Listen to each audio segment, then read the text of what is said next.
Tiga, up. Assalamualaikum warahmatullahi wabarakatuh. Alhamdulillahilladzi ala akhil kitab wa lam yaj'al lahu wajhan qayyiman wa ala Rasulullah sallallahu alaihi wasallam ilma minal mahdi ilal lahd. Qala bi ayatil Qur'an alif lam mim dzalikal kitabu la raiba fihi hudal lil muttaqin. Al ayat amma ba'd. Hadirin yang saya hormati, seluruh mahasiswa Indonesia, seluruh rekan-rekan saya yang menyaksikan pada pertemuan kali ini.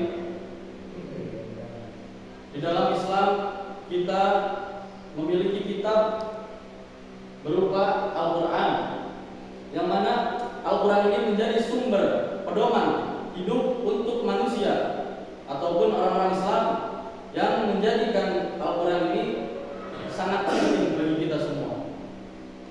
Maka alangkah baiknya kita untuk mengetahui lebih detail, lebih jelasnya konsep tentang Al-Quran itu sendiri. Maka pada beberapa minggu lalu saya, Raka Al-Farizi, Raffi Ahmad, dan rekan saya Rifa, kami melakukan riset terhadap anak-anak di pesantren. Kami menanyakan beberapa pertanyaan. Kami tanyakan kepada anak-anak tersebut pelajaran dasar tentang Al-Quran yang terkait nuzulul Al-Quran. Kami tanyakan beberapa hal, seperti yang pertama, pengertian tentang nuzulul Al-Quran, tahap-tahap penurunan Al-Quran, dan hikmah dari penurunan Al-Quran secara berangsur-angsur. Namun akhirnya 7 dari 3 mereka tidak mengetahui apa secara detail, secara benarnya tentang nuzulul Quran ini. Maka dengan adanya kasus ini, kami mengusulkan, kasus ini mendukung kami untuk mengusung pada materi kami yang sampaikan pada kali ini adalah dengan judul Nuzulul Al-Quran, Nuzulul Quran.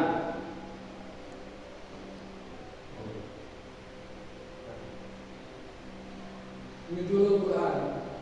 Jadi siang-siang makan nasi, lauknya beli ikan. Kelompok kami ini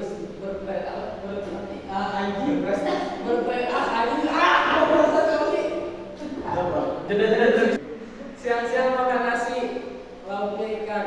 Kelompok kami ini berprestasi ikan.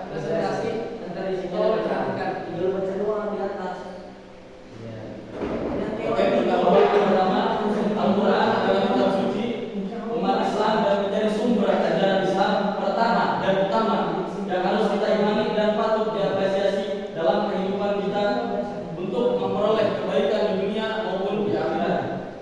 Tapi sebelum kita lanjut kepada nuzulul Quran, saya akan membahas beberapa poin penting. Di antaranya ada 3 perkara yang saya akan bahas secara singkat, secara detail, agar bisa dipahami, bukan sekedar tahu namun bisa dipahami. Seperti tentang proses turunnya Al-Quran, hikmah yang terkandung, dan turunnya Al-Quran, dari turunnya Al-Quran secara bertahap-tahap.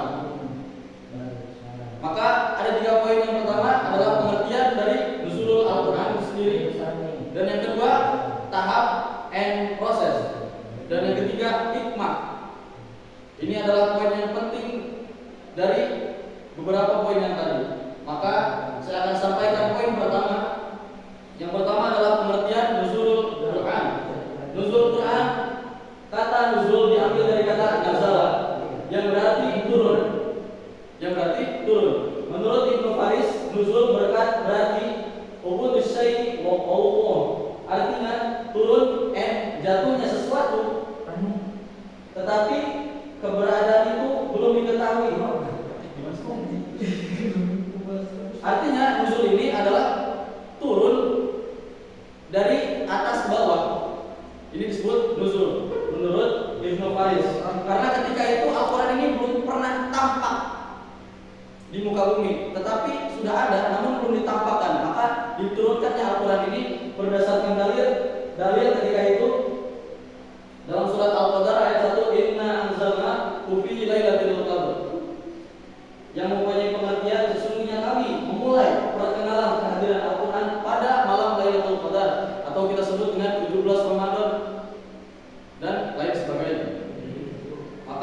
ini tentang pengertian Al-Quran, yang berarti Al-Quran ini turun dari proses, dari dari perkara yang belum ada, ataupun perkara yang ada di atas lalu diturunkan ke bawah.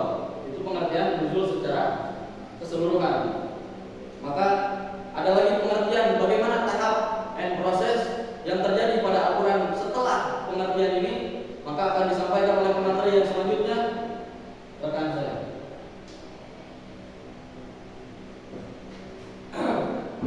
Selanjutnya, setelah tadi yang sudah menggunakan asbabun nuzul, nah sekarang kita beranjak ke tahap dan proses turunnya Al-Quran. Apa sih tahap dan proses turunnya Al-Quran ini? Menyambung tentang nuzul Quran. Di atas berlanjut proses turunnya Al-Quran. Enggak, santai. Yakni ada ulama berbeda-beda pendapat, tapi secara garis besar itu ada dua. Apa aja kedua itu? Nah, yang pertama berdasarkan dari surat Al-Qadar ayat 1, inna anzalnahu fi lailatul qadar. Yang kedua, apa yang kedua? Al-Quran itu diturunkan secara berangsur-angsur yang terdiri dari 30 juz, 6.660 ayat, 114 surat. Nah, terus berlanjut tahapannya, kan tadi prosesnya, sekarang kita berlanjut tahapannya. Apa tahapannya? Yang pertama ada tahapan pertama, kedua dan ketiga. Tahapan yang pertama apa? Al-Quran itu diturunkan atau ditempatkan di Lauhul Mahfuz. Di Lauhul Mahfuz, yaitu suatu tempat yang manusia tidak mengetahuinya secara pasti, sebagaimana dalam Al-Quran surah Al-Mulk ayat 21-22. Yang kedua, tahapan kedua Al-Quran itu diturunkan di Baitul Izah. Apa yang maksudnya Baitul Izah? Baitul Izah yaitu di langit dunia atau langit terdekat. Dengan bumi ini sebagaimana surah Al-Dukhan ayat 1 dan 6. 1 sampai 6. Yang tahapan ketiga apa? Al-Quran disampaikan kepada langsung Nabi Muhammad SAW perantara malaikat Jibril. Sebagaimana Al-Quran surah Asy-Syura ayat 193 sampai 194. Dan Al-Quran ayat 32. Nah, kan banyak kemarin yang saya nanya ke anak-anak kelompok saya, ngobrol, berdiskusi, mewawancarai semua. Dia tuh nggak tahu apa yang tahap proses Al-Quran, apa turun-turunnya Al-Quran, apa hikmah Al-Quran itu apa. Nah, makanya sini kami ingin membahas tentang tahap proses turunnya Al-Quran itu kayak gimana, asbabun nuzul Quran itu kayak gimana, terus yang ketiganya hikmahnya. Bahkan kami sini buat presentasi di sini, buat kalian semua menjawab. Ntar ada selanjutnya sesi pertanyaan. Cuma sekarang saya lagi membahas tentang tahap dan proses turunnya Al-Quran, asbabun nuzul dan hikmah. Nah, selanjutnya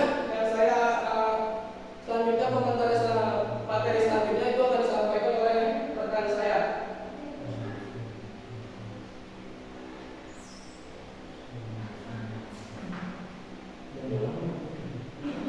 Sini juga kena. Ya udah itu apa? Materi yang selanjutnya ini tentang hikmah turunnya Al-Quran berangsur-angsur. Bagaimana hikmah turunnya Al-Quran berangsur-angsur sebagai umat masalah sahabat, yaitu ada 3 poin. Poin yang pertama yaitu untuk mempermudah pemahaman penetapan hukum. Yang kedua yaitu untuk mempermudah kita mengetahui turunnya ayat Al-Quran sehingga kita dapat mengetahui mana yang termasuk golongan makkiyah dan mana yang termasuk golongan madaniyah. Poin yang ketiga yaitu untuk mempermudah mengetahui nasihat dan musuh. Materi yang selanjutnya. Nah, itu ya asbabun nuzul, tahap-tahap dan proses dan hikmah itu kita sudah melakukan sebagaimana detail, sebagaimana saya rangkum ini semua. Jadi tinggal kesimpulan dan penutup. Maka kesimpulan yang kami sampaikan kepada materi berikut ini, yang kami sampaikan pada hari ini tentang terkait nuzul Al-Quran, maka kami simpulkan nuzul Al-Quran adalah proses turunnya firman Allah Subhanahu wa taala melalui malaikat Jibril kepada Nabi Muhammad SAW sebagai mukjizat, pedoman dan petunjuk kepada hamba-hambanya, yang terdiri dari 30 juz, 6.666 ayat dan 114 surat.